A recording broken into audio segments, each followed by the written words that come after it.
Magandang araw, magandang gabi kung nasan panig po tayo ng mundo. So, ngayon po gagawa tayo ng collective reading. Ito po ay tungkol sa inyo and tungkol po sa taong nasa sa isip ninyo ngayon, ha? Ayan po, kuha po tayo ng isang card dito po sa top. Ito po ikaw at ito po ang iyong person, ha? Okay po. Tingnan po natin and nagpapasalamat po ako sa ating mga bagong subscribers, ha. And dumarami na po tayo and iwan lang po kayo ng bakas. Baka po sa susunod ay energy nyo na yung aking masagap, ha. So tingnan po natin kung ano po ang energy mo. Meron po tayong Ace of Wands. Ayan. Feeling ko po nakafocus ka ngayon sa financial stability. Ano po, na paghahanap buhay kung ikaw man po ito. And ayan nga po, no? So puro paghahanap buhay din naman po ang taong nasa sa isip ninyo. Financial stability din ang kanya nasa sa isip ngayon, ha. Okay, check pa po natin tong isa. Meron po 9 of Swords para sa iyo. Maaring nakapokus ka sa ibang bagay pero pagka mag-isa ka na po sa gabi, siya pa rin po ang nasa puso ninyo at nasa isip ninyo, ha. Okay po. Ayan, sa kanya naman din po ay lumabas ang maraming option, maraming cups po, no. So feeling ko nasa paghahanap buhay ang focus niya ngayon. Maaari po kasing merong mga umaasa sa kanya magulang, mga kapatid, ganyan po, no, kamag-anak na umaasa din sa kanya, no. Tinutulungan niya. Okay po. And ito pong sa inyo, madami pong lumabas, hindi natin yan pipigilan. Wait lang po. So, lumabas ang the moon. Okay po. And meron din pong 4 of Wands. Talaga pong hanggang ngayon, nag-iisip ka pa rin na baka maaaring magkabalikan pa rin kayo, no? Pero, meron din po sa inyong dumating na Knight of Cups. Maaaring meron na rin parating na bagong tao sa inyo, ha? I-check nga po natin kung ano pa bang mga susunod sa energy naman ng inyong person. Ayan na, lumabas na. Okay. Naku po, meron pong lumabas dito na may nagbubuntis. So, maaari po na kaya kayo naghiwalay dahil sa meron po siyang nabuntisan. The Sun, ayun po, may bata. So, maaari pong malapit na rin itong mga anak, itong kanyang pinagbubuntis, ang nagpinagbubuntis ng babaeng ito. So, third party po nagpahiwalay sa inyo. Sa ngayon po, puro pag-iisip sa paghahanap buhay. Maaaring nakaranas din ng financial loss ang taong nasa isip ninyo ngayon at ang iniisip niya lang po ay paghahanap buhay. Maaari ang dahilan nga din po kasi ay magkakaroon na siya ng pamilya or manganganak na kung sino man yung babaeng napili niya. Okay, lumabas din ang ating The Hierophant. Talagang nag-iisip din siya, no? Mag-iibang bansa. Siguro mas kailangan niya talaga ngayon ng focus sa financial. And the 10 of Swords. Nasasaktan din po itong taong ito, ha. Lalo na kapag naiisip kayo. Feeling ko po mahal ka pa ng taong ito, ha. Ikaw pa rin po ang nasa sa isip niya. Kaya lang nagkaroon nga lang po ng third party. Ayun po, na kung saan nabuntisan niya ang babaeng ito. And siya pa rin po talagang laman ng isip ninyo at puso, Pero wag po kayong mag-alala dahil meron na pong parating sa inyo. Lumabas po ang 2 of Cups. Okay po. Masakit po, napakasakit, lalo na kung iniwan tayo dahil lamang sa merong nabuntisan. Kasi maaaring ikaw yung mahal, kaya lang yun nga po, merong na-disgrasya, ika nga. Ayan, puro po siya paghahanap buhay sa ngayon, Talagang focus na focus siya sa paghahanap buhay, ha. Yun lang po ang pinaka-focus niya sa ngayon. Maaaring hindi niya rin po ganun kamahal itong babaeng sinamahan niya. Pero dahil nga sa paninindigan, ayun po. Kailangan niyang panindigan dahil nga po dinadala niya ng babaeng ito yung anak niya.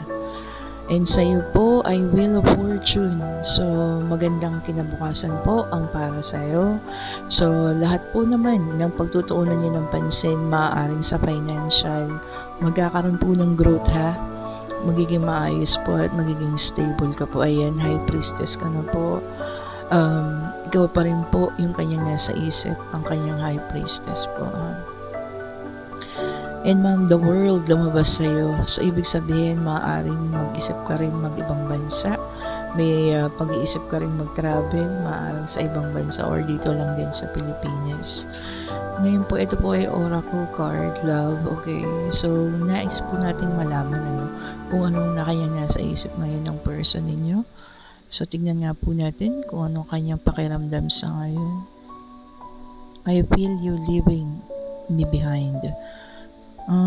Siguro po nung nalaman yung buntis, nag-isip na kayo talaga na humiwalay na. So, naramdaman niya po yun. Ikaw pa rin po ang kanyang iniisip. At ikaw pa rin po ang kanyang minamahal. At sobrang attracted po siya sa iyo ha. So, ibig sabihin po nito sa ngayon, kayo pa rin ang kanyang gusto, nasa isip at nasa puso. Kaya lang natrap po siya sa sitwasyon. Okay po, natrap po siya sa sitwasyon between you and yung babae nga po na nabuntisan niya. Ang sakit po sa ganung pakiramdam kasi nga po marami na kayong binuong pangarap nung magkasama kayo. Maaaring sa tingin ko po nagtagal kayo ng person na to, inabot din kayo ng mga ilang taon, kaya lang may dumating na babae nga po. Hinahanap ka po niya kung nasaan man po siya. I look for you everywhere. So, ikaw pa rin po ang kanyang hinahanap. Ikaw pa rin po ang kanyang minamahal. Dalawang lumabas. Nag-iisip po siya kung okay ka na po, na wala siya sa tabi niyo. Pero ang buhay niya po ay wala. Walang kinaroroonan. Kaya po pala focus lang sa pagtatrabaho dahil ikaw pa rin po. Kumbaga, naghahanap buhay, oo. Pero yung pong sasabihin natin masaya, masaya sila, hindi po Kasi ikaw pa rin po ang kanyang nasa sa puso po. Mahal na mahal ka po ng taong ito. Kaya lang, ayun nga, may pagkakamali siyang nagawa sa buhay niya. Ang bigat po sa pakiramdam. Kung sino man po ang nakaka-resonate dito sa ating collective love reading ngayon, sabihin natin maaaring hindi kayo ang nakatadhana sa panahon ito. Madami pong lobas. Kunin lamang natin itong mga nauna.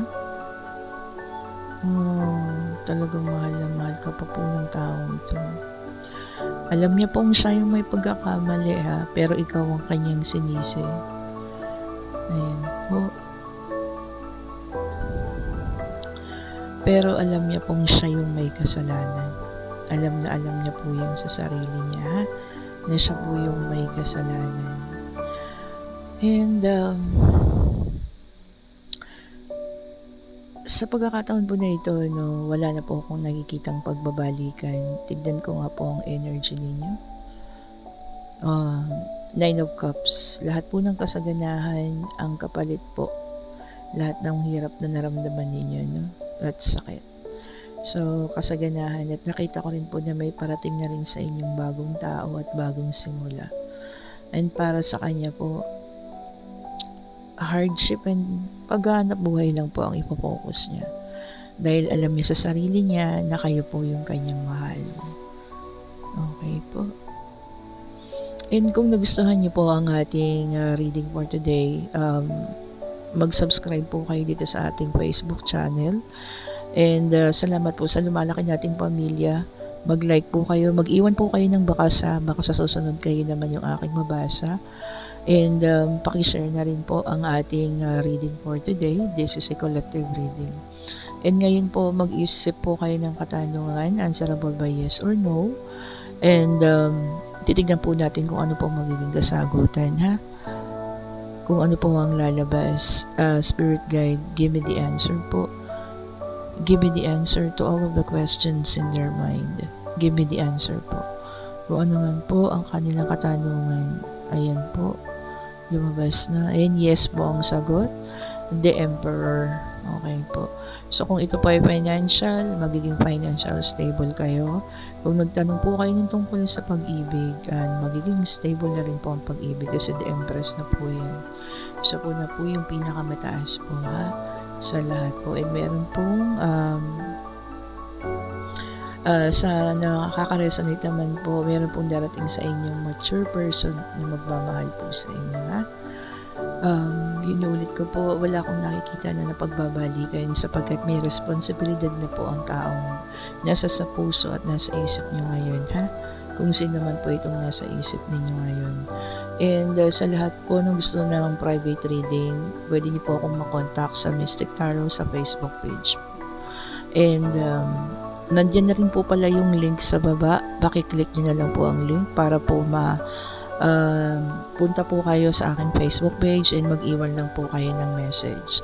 Salamat pong marami sa lahat ng mga nanonood and subscribe pa po kayo sa YouTube at lumalaki na po ang ating pamilya.